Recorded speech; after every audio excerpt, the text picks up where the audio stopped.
Mister speaker జీవిత గారు. అందరికీ నమస్కారం.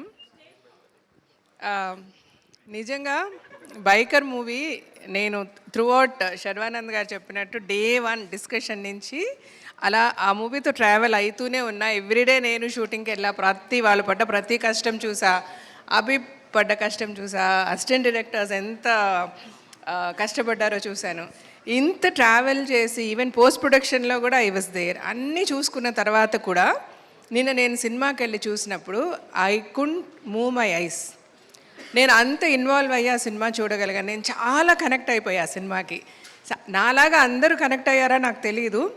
బట్ నేను ఏం చెప్పాలనుకుంటున్నానంటే, ఇందాక నాగేంద్ర గారు మాట్లాడారు కదా, ఆయన మాట్లాడినట్టు ఆ రివ్యూస్, సినిమా ఎలా తీయాలని అడుగుదామా రివ్యూస్ అని నాకు అంత ఆశగా ఉంది.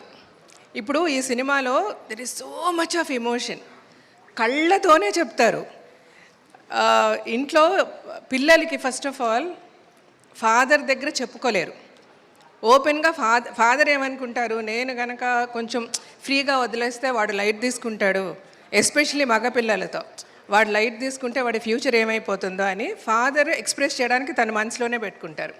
అటు సన్ దగ్గరికి వచ్చేసరికి అయ్యో నేను ఫాదర్తో చెప్తే ఫాదర్ ఏమనుకుంటారో ఇలాగ అనుకునే వాళ్ళిద్దరి మధ్య ఒక డిఫరెన్స్ వచ్చేసింది. అతను ఏమనుకున్నాడో చెప్పుకోలేకపోయాడు, ఫాదర్ ఏమో ఆయనకున్న ప్రేమను చూపించుకోలేకపోయాడు. అల్టిమేట్గా వాళ్ళిద్దరు విడిపోయారు.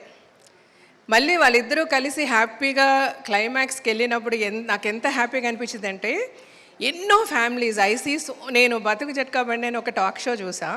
ఎన్నో ట్రూ స్టోరీస్, ఎన్నో రియల్ స్టోరీస్, ఎంతో ప్రేమ ఉంటుంది. కానీ చిన్న చిన్న విషయాలు మనం చెప్పుకోలేక విడిపోతాం, టక్కని చనిపోతాం. ఎప్పుడు చనిపోతామో లైఫ్లో తెలియదు. మనకు కావాల్సిన వాళ్ళని చాలా దూరం పెట్టేస్తూ ఉంటాం. అలా చేయకూడదు.